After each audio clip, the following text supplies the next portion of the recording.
How's it going, everyone? Welcome back. I was playing with my favourite elf deck the other day and I was inspired to build a shrine fit for this elven queen. So I jumped on the computer to mock up a design and this is what I came up with. I want the shrine to work with any elven commander because I will be giving this away to one of you. So stick around because later on I will explain how you could win this for yourself. So the first thing I'm going to do is use these wood offcuts to make a base. It's pretty cold here in New Zealand at the moment, so I'm rugged up, got my coffee, and hopefully it'll get me through. The first step was to cut a 45-degree angle on my timber lengths. This is to create the chamfered top edge of the base.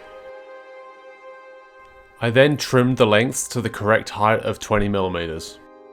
After that, I chopped them down to length using my cross saw. Because the pieces of wood are so small, I thought it would be safest to use my miniature table saw to cut the mitered corners. So satisfying. Boink! I double checked my measurements are correct. Then I glued it around a bit of MDF I cut to fit in the center, using wood glue and tape while it dries. Cool, so I've finished the base now. I'm just going to let the glue dry up, and in the meantime I'm going to start on carving up the foam to make the stone shrine. I took measurements from the printed design to block out the larger elements of the shrine, starting with the two columns. And then moving on to the archway at the top. I used some rough sandpaper to refine the shapes after cutting them out. To make the footing, I started with a rectangle with a recess cut into the bottom edge. I wanted to add some extra detail that mirrored the shape of the archway around the footing. I did this by carving around the paper template carefully with a scalpel. I then used a ruler and a small file to carve in a grid to give the effect of large pavers. I used the same technique to add some organic decorative elven detail to the archway at the top of the shrine. It was then time to stick all the separate components together. I chose to use Gorilla Glue for this job. Of all the glues I've tried with XPS foam, I have found this to be the most successful. The one downside is that it expands when it dries, so you need to be very careful to use the correct amount, otherwise you may come back the next day to a bit of a mess. If any makers out there have any other recommendations of how to join foam together, let me know in the comments. I wanted to add a little bit of extra detail to the top of the shrine, so I cut out a Lauren symbol for all those elves that will be paying the shrine a visit.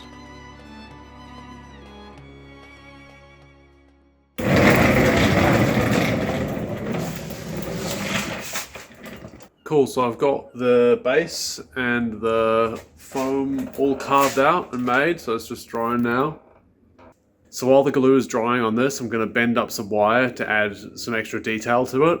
I wanted to braze it together, but it didn't really work, so I've come up with another solution that I'll show you.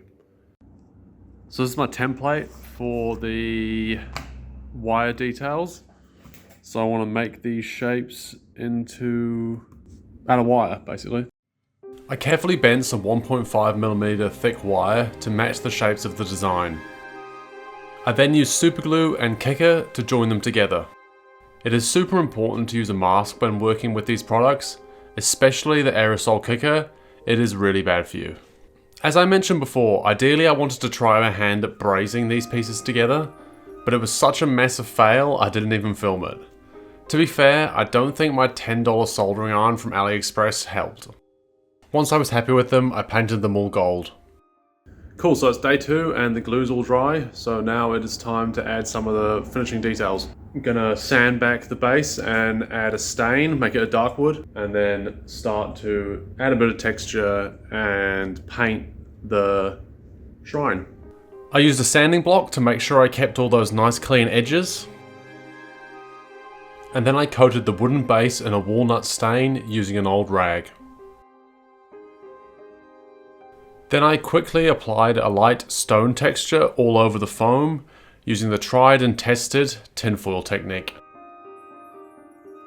For the paint scheme, I took inspiration from the white walls of Minas Tirith. I know it's not very elvish technically, but I just felt like it would suit the ethereal feel I was going for. I started by undercoating the model in white, then I applied a light wash to bring out all those carved elven details.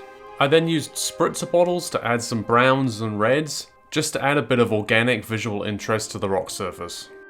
I found that the lines were not as defined as I wanted them to be, so I went back in with a small brush and some black wash to make them more clear. Final step was to add a bit of greenness to the rock, using some Citadel contrast paints.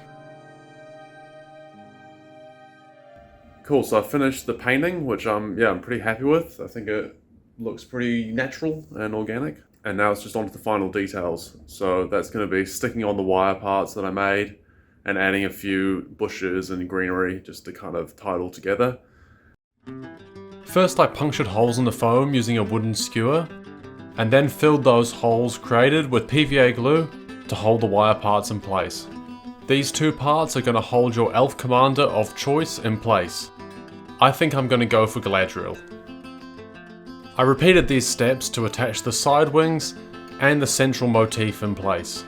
I carefully stuck the shrine to my wooden base using a clamp to hold it in place while it dried. I found a nice selection of ground cover and mini shrubs to use on the base. I applied this by carefully sprinkling the ground cover into the areas that I wanted it, trying to make it look as natural as possible. And then I stuck it in place using a watered down PVA mix. I tried to focus on getting it into the corners because that is where debris would naturally build up. The final touch was to add the small shrubs in place. This gives a subtle pop of colour that really ties the whole piece together. But Euan, how do I get my hands on this? Well, we have been collaborating with Tyler Jacobson, the legendary Magic the Gathering artist, to create our Moonshadow Elf collector's pack. And everyone who buys one goes in the draw to win the Elven Shrine. The collector's pack consists of one full art armor plate, as well as 3 metal elf warrior tokens, designed by Tyler. The artwork on this looks unreal, and we can't wait for you guys to get your hands on them. We are only making a very limited number of 30 of these packs, so get in quick because they will sell out fast. Follow the link in description to pick up yours. If you are watching this and they are sold out, you can also join our Discord because that is where you will get early access information for the next one. Thanks for watching, good luck, and see you next time.